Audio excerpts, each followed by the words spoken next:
Hello, and welcome to the AAMFT podcast, your all-access pass to the latest news, developments, and thought leaders in the world of systemic therapy. We strive to relate, educate, and innovate, one episode at a time. I'm your host, Dr. Eli Karam, and we're brought to you by the American Association for Marriage and Family Therapy. Our podcast explores topics that relationship-based therapists care about.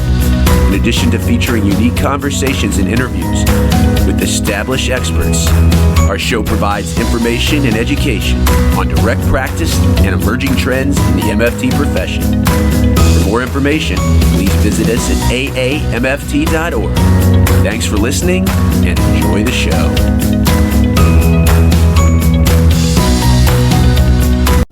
Hey, greetings and welcome back for episode 4 of the AAMFT podcast.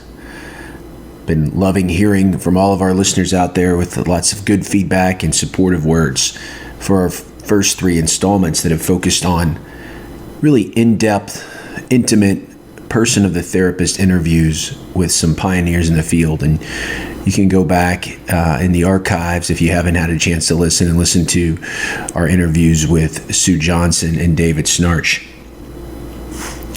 What we strive to bring you on the podcast is also innovations in the field of MFT, and that is through specific content areas, as we'll be getting to in the weeks to come, but also what's going on in the AAMFT itself. Many listeners out there are members, whether that be students, preclinical fellows, clinical fellows, but you don't have to be a member to enjoy this podcast. So there's about half of MFTs in the country that don't belong to AAMFT. So today's episode is all about the new AAMFT. What is going on with new programs, including Topical Interest Networks and innovations kind of moving the field forward. And no better person to do that today than AAMFT CEO, Dr. Tracy Todd. Tracy Todd is a licensed marriage and family therapist and has been with the AAMFT since 2008. He received his PhD from Iowa State University and his master's from Texas Tech. Prior to joining the staff of AAMFT, Tracy was the director and owner of the Brief Therapy Institute of Denver. He's written books about private practice, and he served on the AAMFT Board of Directors and has even been the recipient of the AAMFT Practice Award back in 2000. In his limited spare time, Tracy loves playing tennis and supporting his favorite team, the Green Bay Packers. So we hope you enjoy this interview and learn about what the new AAMFT has to offer for you. All right, I am pleased to be joined here on the AAMFT podcast with the American Association for Marriage and Family Therapy CEO, Dr. Tracy Todd. First of all, tell us exactly, it's kind of nebulous, what does a CEO of the American Association of Marriage and Family Therapy do exactly? Well, that's a good question, and some days I don't know the answer. Well, as the CEO, my job is to technically execute what the board has set out as the strategic direction of AAMFT. So when the board makes motions and takes actions, that's at the strategic level, and then my job is to figure out how to execute it.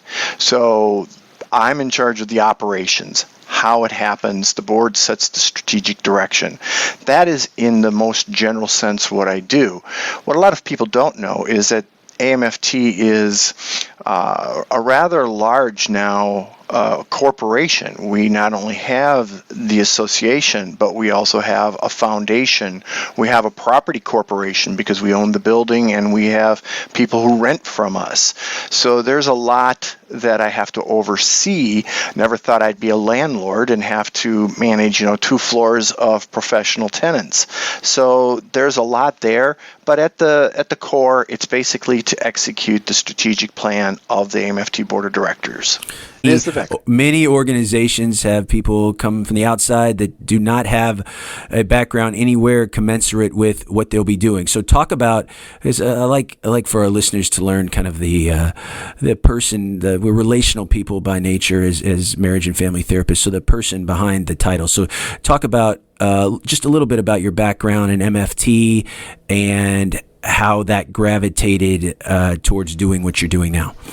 Well, I was a student member of AAMFT way back in the 80s, and then became at that time a clinical member, and basically, enjoyed all the membership privileges and was excited about all of the conferences and participated in all of that. Throughout the 90s, my role changed a bit.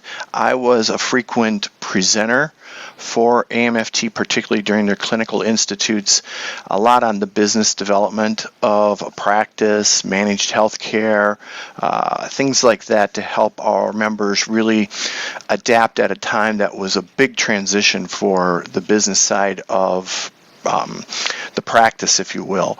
And that's what I did in the 90s. At 2002, I believe it was, I became a board member, and I served on the MFT board. And I also, interestingly enough, back when I was a student member, I was a regional representative. I think it was Region 3 or Region 6 student representative to the board, and that was interesting. So I had been a student member, I have been a clinical fellow, I was in governance as a student member, and then I became in governance as a board member in 2002 to 2005, and then in 2008 I joined AAMFT as the Director of Professional and Public Relations. And that came about because I was called by AAMFT and they asked, would you be interested in this? And I had a long-standing history of working with AAMFT as a consultant or as a trainer. And then in 2013, basically became the CEO of AAMFT.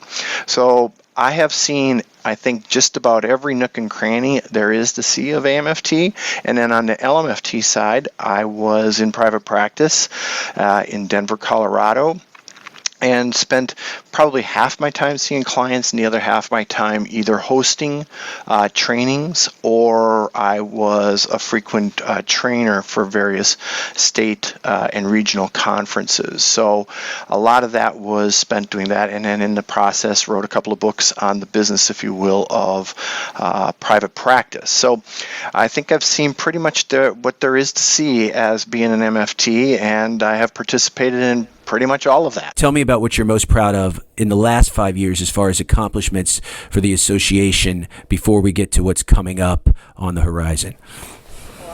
In the last 5 years, the things that I'm probably most proud of, there's probably two things. I think that I'm very, very pleased about. First and foremost was really winning the lawsuit against the Texas Medical Association. Even though all we did on our end, I shouldn't say all we did, there was more than that, but we, financially supported and fought that lawsuit that really was a threat to the profession, not only in Texas, but throughout the United States and in other countries potentially, because it questioned our scope of practice. It questioned whether we could use the DSM in essence. And while people may dispute whether we should use the DSM or not, to be told you cannot use it is a very different thing. So I think that is one thing that I am very, very happy about. We spent a lot of hours here in the office, and there were many nights that I had piles of textbooks here and going through them and being able to write back responses to our attorneys that they knew what the questions would be and the challenges would be, and giving them that information, going through those books and trying to figure out arguments that our attorneys could use, and then having it in the end, after many, many years, fall on our side to have the Texas Supreme Court rule in our favor. So that is probably big, because that was for the entire profession. That wasn't just for AAMFT, that was for all the LMFTs out there. And I think that was one big thing. I think the second thing was having a very progressive board, and we still have a very progressive board, and that started in about 2012, 13, 14, right in there, that really was invested in what are the best associations doing, what are best practices for associations, and having a board wanting to have that information and to be able to say, here is what they are doing and why. And so that led to a lot of, if you will, peeling back of the onion and taking a hard look at the internal workings of AAMFT and were certain things necessary to be doing and other things not so necessary. And when you peel back those those layers, I mean, I know there's a lot of people who might still have a bit of heartburn about the bylaws vote that basically restructured AAMFT, which eliminated the mandatory dues for state divisions. That's in essence what it did. But and I know that there are people upset about that. I get that, but the whole program, now that we've had a couple of years behind us, was really built on, straws, toothpicks even. It was ready to collapse, and in some cases it was collapsing many years ago. So to get that restructured, and we've got a long way to go to get through this transition, and there will be hiccups, there will be bumps in the road, and there will be challenges. But I'm really happy about that because it took AAMFT out of a really antiquated system based on geography, and we all know that the world is much more interconnected. We are not living in little corners and pockets in isolation. We are interacting with folks all over the world, and so to be divided up by geography was not a good position for AAMFT. We weren't in a position of strength. And to move into topical interest networks where we could, and when I say we, I'm talking about AAMFT, this office could actually begin to access the wealth of information, skill, and knowledge that our members have, and we could access that in a really productive and organized manner, is just so relieving to be able to say, in a couple of years, we can look at an interest network and say, listen, this is what's going on from an advocacy point of view. What can you tell us? And to have our members who are the true experts, the true subject matter experts, the ones who are in the know, be able to give that information to us so that we can do advocacy work, so that we can do we can do a lot more, because what we are doing is getting content from the people we need to get the content from, and that's our members. So I'm extremely pleased by that, because it is now something where we are truly accessing and engaging the members who hold that expertise. What are these topical interest networks? What are the ones that when my membership comes to turn to renew and I have a choice now and I'm not no longer having having to pay a two-tiered membership, as you said, is antiquated and out of date?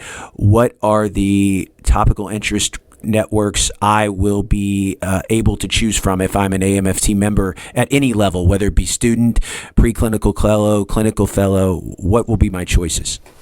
Well, currently we have several, and we'll always be adding, so I don't want this to sound like it's limited in any way. What we currently have are topical networks on couples and intimate relationships. Right now, that is like really the number one. People are joining that left and right. Family therapists in healthcare settings, family therapists in the schools, MFTs working in trauma, queer and trans advocacy network, the systemic perspective across the lifespan, telehealth and technology, and working with military personnel and their families are our current topical interest networks that have launched. Now, how would I be a part of this, Tracy, if I want to get on board with one of these topical interest networks? Well, the first thing I would suggest doing, and this is a work in progress on our end, so it's probably a moving target, is to jump on the website and to see at what status are the networks and when and can you just join online. And I say that, it's a moving target because all of these are unique in their developmental stage and where they're ready to take members and what are they prepared to do. So you have to basically look online. There's a web page dedicated to that, and you can see how the process is to join a particular interest network. Now, if there's nothing there and don't have your question answered, certainly call our membership department and they'll be able to guide you through that. But as I said, there will be hiccups and transitions and things like that as we are working with slowly eliminating the dues programming that was for divisions. We've had to add programming for the interest networks, and some of that is in our control, and some of that is third-party vendors. So I'm always cautious to say this is the one way, but the one way that we can always make sure that you can join is by contacting, just picking up the phone and calling the membership number, and talk to one of our staff, and they'll be happy to help you.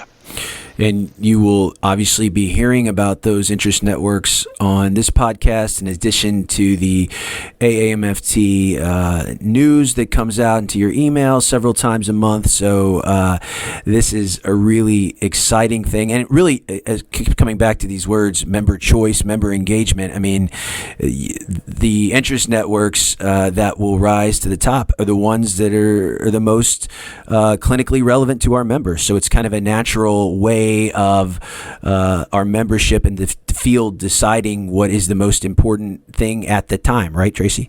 Absolutely. I mean, some of these interest networks certainly will come today and be here and be strong for several years, and then they'll probably disappear. They'll have had a life cycle, as like anything does, and then there will be a new interest network. The field is always progressing, so there will be things that come and go. And that's the nice part of having an interest network system where people can apply annually to say we would like to have a network, and they get the network up and launched, and our component evaluation committee can actually help guide them through that process. So it's very exciting because you are always staying current with what the trends are, and it basically is a product for the members, by the members, because if you have several members saying we want to develop this interest, this clinical interest, they can go through the steps, they can apply, and then it's a matter of, can they execute it? So it's really, AAMFT will play a little bit of the quarterback and matchmaking, but it's really a product of member engagement, as you said, Eli. It's that member involvement, which now you have members being involved with what they want to be involved with, rather than being involved with something that they had to be involved with. What other things coming up as far as opportunities for members are you excited about that will be rolling out shortly?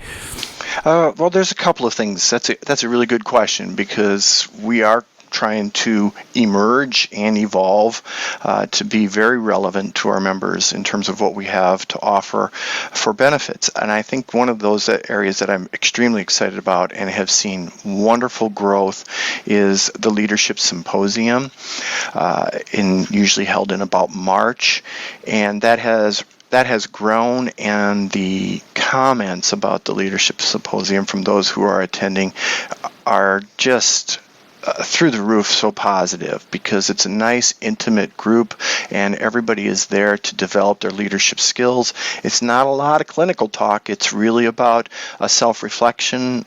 What leadership skills do you need to develop? What are the opportunities to do so? And a lot of great networking. And that is one area that I was hoping would take off. I just didn't. I clearly underestimated hitting a nerve and having people have that resonate with so many members when they come in to that meeting, into the symposium, and the excitement that they bring in, and when they leave, the work that they're doing. It is fantastic. So the Leadership Symposium and the Leadership Certificate Program is one area that has pleasantly surprised me. It has. I thought it would be successful. I just didn't realize that there was this void in by our members feeling that they needed to get some leadership skills and they wanted it, and now to have that all come to fruition is nice to see, and I'm very hopeful it will continue to grow. Every indicator says it will, so that is what I'm excited about. Young professionals, they graduate from their MFT master's programs, and they know they don't want a PhD, which is essentially an academic or research degree, but there's a piece of their development and a sense of collegiality that they did not, or that they miss after their graduate experience, that they need to fully professionalize. So this leadership certificate, and many of our listeners may not know about it, but it has again been one of your innovations, and something taking part in that program and the mentor side of it, I think, has been really, really outstanding, and it's an opportunity out there for young professionals that don't want a PhD or not in the market for that, but still want more seasoning and development. Talk about that, and again, what your hope for that is, and if I want to learn more about that, if I'm a young professional listening to this, how do I learn more about this leadership certificate? Well, the Leadership Symposium and certificate, we should have, at any given time, we're always changing things out on the website, but there's a good description there of that, and certainly, again, calling or even dropping me an email on that one, because I can certainly get you in touch with the various people who are involved in the Leadership Symposium, because people come in with very different ideas about what they want to develop. So we've had to be a little bit more broad in how in the staff as well as the mentors who are involved in this program.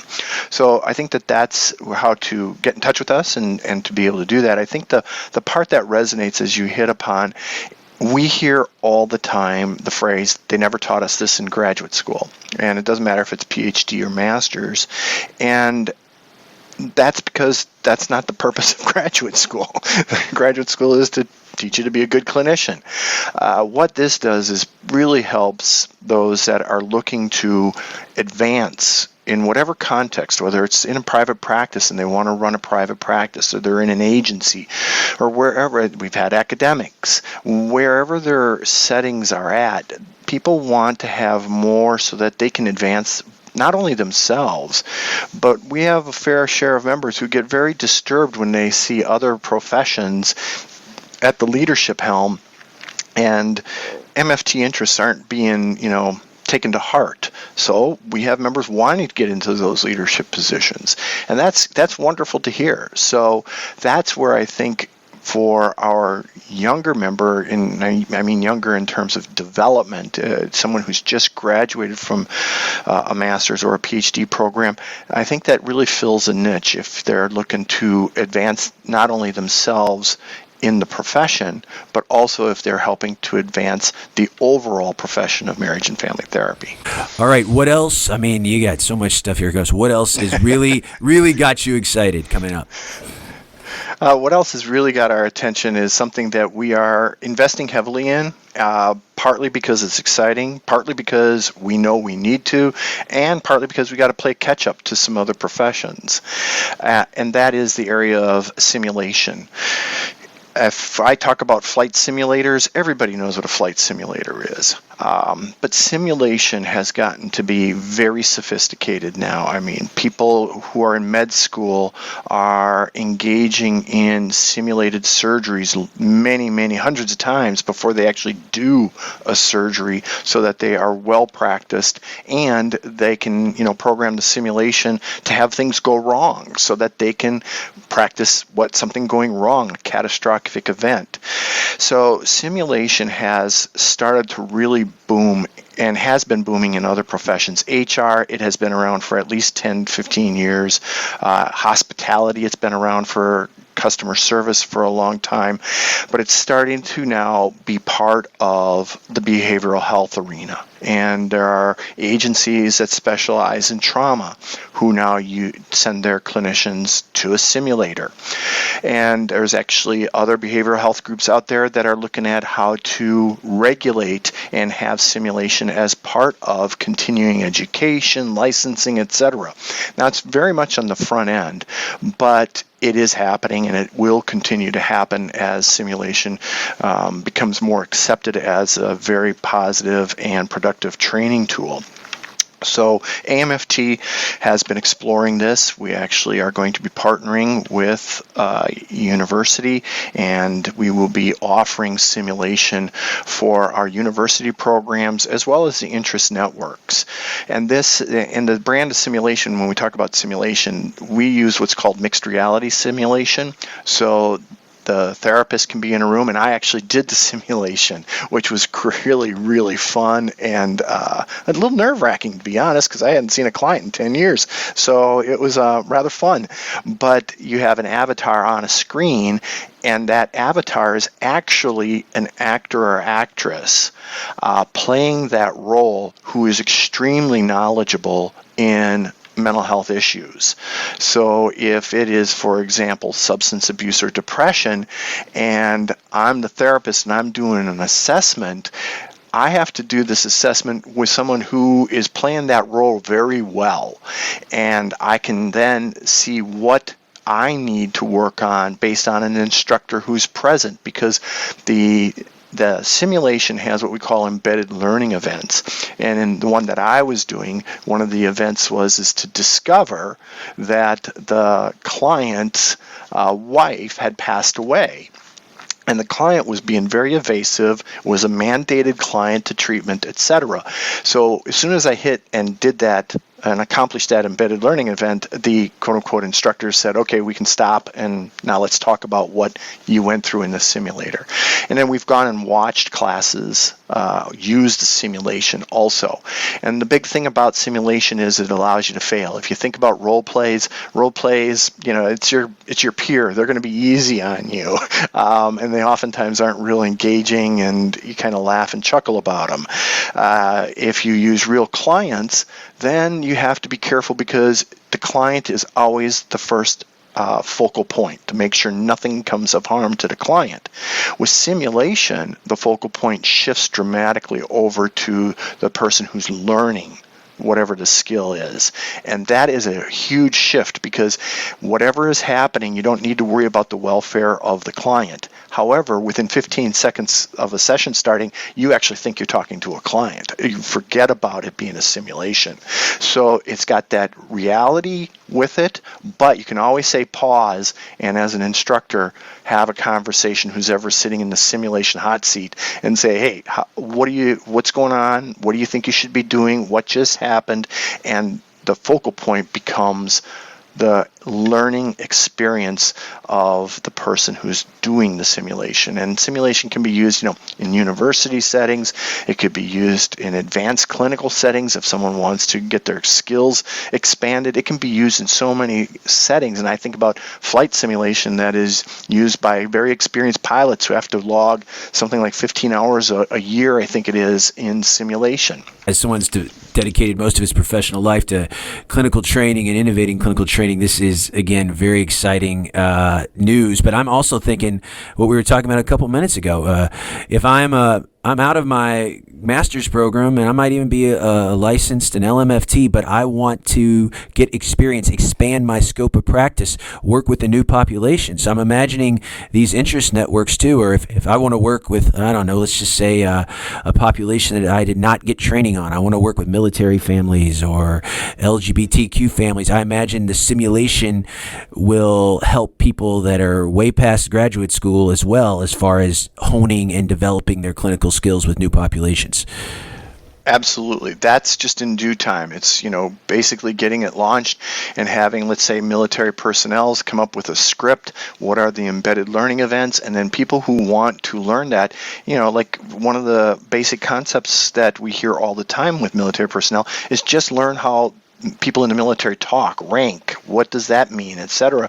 So you're knowledgeable about it. Well, you could easily do an assessment with simulation and really work through that and get it right before you have to go live with a client. So yes, that's would be the intention, is to be able to blend that into our topical interest networks and help out our members who want to expand their skills. Tell me about this innovation contest for 2019. Yeah, the innovation contest is one I'm extremely happy about. I go to the conference, I meet members all over the United States and now the world, and I hear, well, has AAMFT thought about doing? Has AAMFT thought about doing? And a lot of wonderful ideas that we just, we have to run the association, so there's just so much we can do in terms of technology, if you will. And so we are going to be opening up an innovation challenge to our members. It'll be through the AAMFT Research and Education Foundation. It won't be through AAMFT, but through the foundation, in which we are going to be inviting proposals for really ideas that push the envelope, are very unique, very new. They got to be original. They can't just be building on something that's out there. And the emphasis is on disruption. what will it disrupt? How will it disrupt our clinical practice? How will it disrupt the profession? And of course, in a good way. But we want to make sure that there is that innovation that is really at a high level that pushes both the practice and the profession.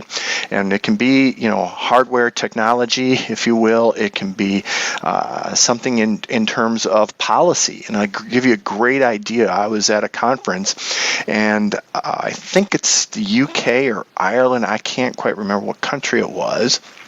But basically, they discovered that barbers were the very first they were the frontline mental health staff, if you will, that knew about men who were going to commit suicide. And as they peeled back layers, they found that the barbers were getting a lot of hints that somebody was going to commit suicide, and never were putting those hints together. Well, they're barbers. That's not their job. But what they did then was create a program for barbers to have suicide self-harm information in the barbershop. They can go to trainings now and understand what are some of the clues, and then how to best help or point someone in the barber chair to get some help. That is a huge difference in terms of policy. That was very innovative. So we're looking for any type of idea that sort of takes the profession and the practice and turns it inside out. They're not relying on family therapists or even mental health professionals to help with suicide. There it was a greater systemic issue, and I love that because it was using the community, a resource within the community, and we're systemic, and that's how we think, to basically say, hey, there could be a problem here. And we're going to open up the challenge for 2019 and see what we get from applications. So very excited to see what this produces.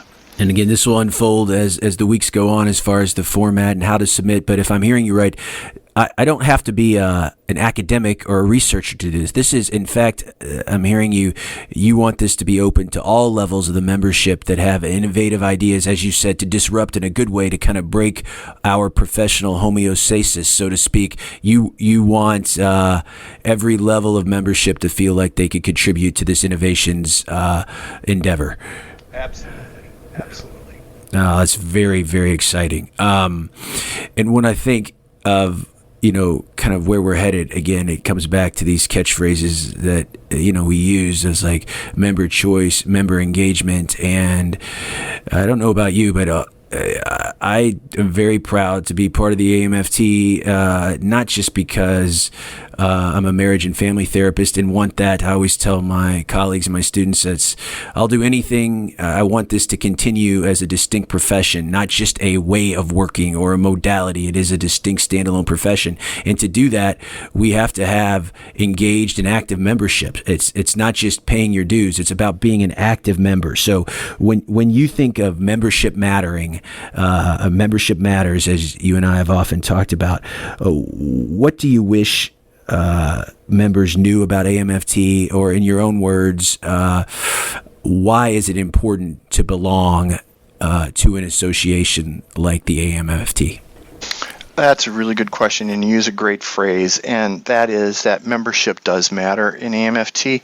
And one of the things that I think that most members may know, but may only at the intellectual level know when you tell them, but when you actually talk to members and they get the aha, when people pay their dues, yes, that helps, with them being able to get some benefits and access to resources, and it helps pay for the association and what we do.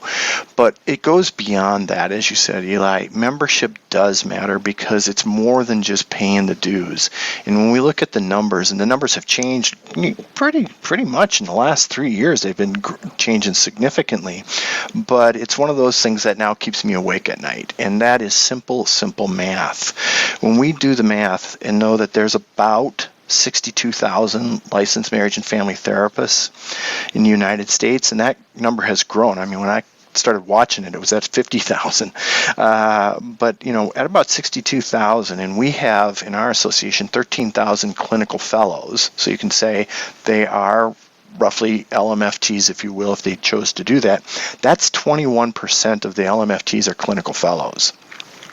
That means that of the LMFTs, almost 80% out there are not members of AAMFT. And if we take a look at AAMFT's membership as a whole at around 26,000, that's about 42%, but that includes students too.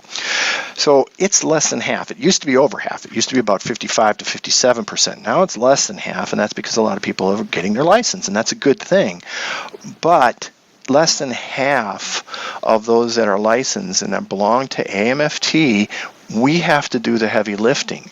So that means, just looking at clinical fellows at 21%, 80% of those out there as LMFTs are benefiting by having the license and any job opportunities, because AAMFT is doing that. AAMFT is the one that advances the profession. We're the one who fought the Texas lawsuit to maintain that license.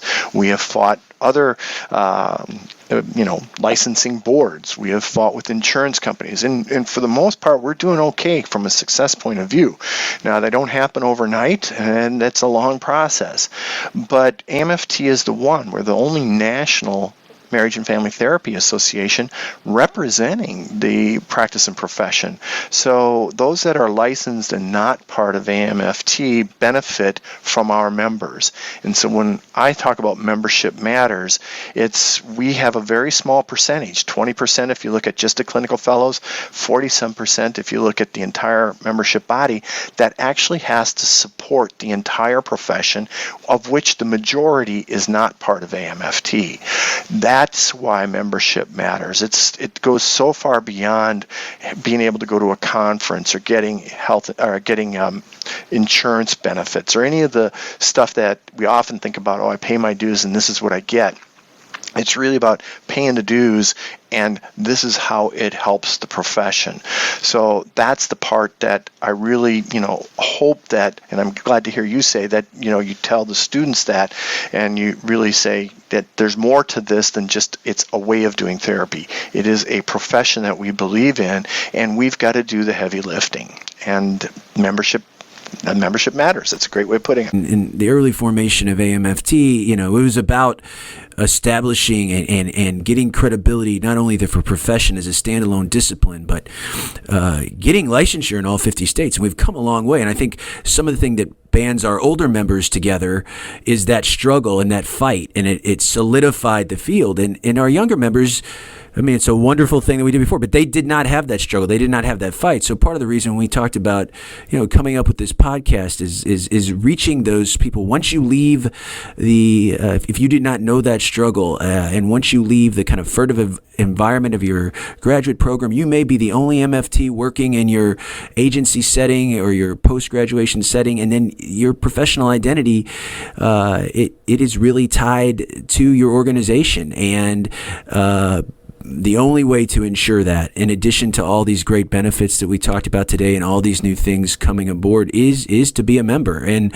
I think, my experience with AAMFT has been that if you have a talent and you care, that there is a place for you. And just because the structure has changed in the last 2 years, and we have these topical interest networks now that are not bound by geography, if you are passionate, there is a place not only to develop your leadership, but your time and your talent will always be appreciated. So if you've listened to this today and you've been kind of fired up with what Tracy has been sharing and what's coming up, maybe you've listened and you're not a member. You're an MFT or an MFT in training, but you're not a member. So let's end with Tracy tell us how is generally, if I'm not a member, the easiest way to become a member at any level. But also, if I have time, talent, passion to dedicate to the profession, how do I start doing that? And how do I start giving back to something that has been so important to me if I am someone that has really identified as a marriage and family therapist and want to get more involved? Well, there's a That's a great question because there's multiple venues. I mean, the easiest is to go to the website AAMFT.org, and there will be a big red button that says Join AAMFT. And that's the simplest way to join. You can go to the Contact Us and make call to our staff who can help you out through a phone call if you need that. And then if you join, there are many different ways in which to engage, because we have right now, when we look at it, I just talked about the topical interest networks, but we have, I think, about 32 geographic interest networks. So all of these networks right now are looking for leaders, they're looking for participants, and so to get yourself involved and to be able to say, yeah, I will in a couple of years want to take and be in a leadership role within an interest network would be great. We also have a lot of different ways to engage with AAMFT, which is, go to the annual conference. You can go to the Leadership Symposium. Every other year we have an international clinical institute. So in 2019, the clinical institute is going to be in Singapore. There are ways to connect, and there will be more ways to connect as interest networks start to have their own conferences, as well as geographic interest networks having their own conferences. So that's all. If you're a member, that's where you can really access AAMFT and have a high level of participation. And if you're not a member and you don't want to join, but you still want to help the profession, you can certainly give to the Practice Protection Fund, or you can give to the PAC. And if you're into the research and things such as the Innovation Challenge and Faith-Based Services with Immigrant Families Project, there's always contributing to the foundation. So there's a lot of different ways to be able to benefit the profession, whether it's joining or not joining. And for people who want to volunteer and actually participate and get engaged and network with others, there's a lot of opportunities today, and there will even be more in a couple of years. So we're excited about that. Well, this has been a really important talk, and I appreciate you kind of ushering in our podcast with telling us about all the really exciting and groundbreaking things that are coming up in the new AAMFT, and really ending there with why it all matters, why should I care, and how you can be a part of it. So I know we will talk down the line, and it has been wonderful to have you, and thank you so much, Tracy Todd, for your time and your leadership with the AAMFT. I really appreciate it. Well, thank you for having me. I enjoyed it. And so brings to a close another informative installment of the AAMFT podcast. I really learned a lot listening to Tracy Todd talking about the new AAMFT. And in today's world, your membership dollars matter. And I always believe I'm neither an optimist nor a pessimist. I'm a realist. And being a realist, you don't get into the profession of marriage and family therapy to make a lot of money. So if you are going to pay membership dollars, you need value in your membership. And the move over the last couple of years, eliminating mandatory 2 tiers of fee structure and moving to the new AAMFT with topical interest groups certainly is a way to focus on what you want to focus on. And as Tracy was saying, you can go to the website aamft.org under the Engage and Network tab, and there you'll see all the topical interest networks, which we'll do a deeper dive in the weeks and months to come on the podcast. But right now, there's couple and intimate relationships, family therapist in healthcare, family therapist in schools, MFTs working with trauma, queer and trans advocacy network, and systemic therapy across the lifespan. As he said, new interest groups will be forming all the time. We love getting feedback from you, the listener. The easiest way to do that is send us an email to communications@aamft.org. Also, please join the discussion on Twitter. The handle is @the_AAMFT. I love hearing from you. #AAMFT podcast. Find us wherever you listen to your favorite podcasts, whether that be Spotify, Stitcher, Google Play, my personal favorite. Just turn on my iPhone, hit the podcast button, type in AAMFT, and subscribe to the podcast. It really helps to leave a rating and write us a review. Until next week, my friend, stay systemic.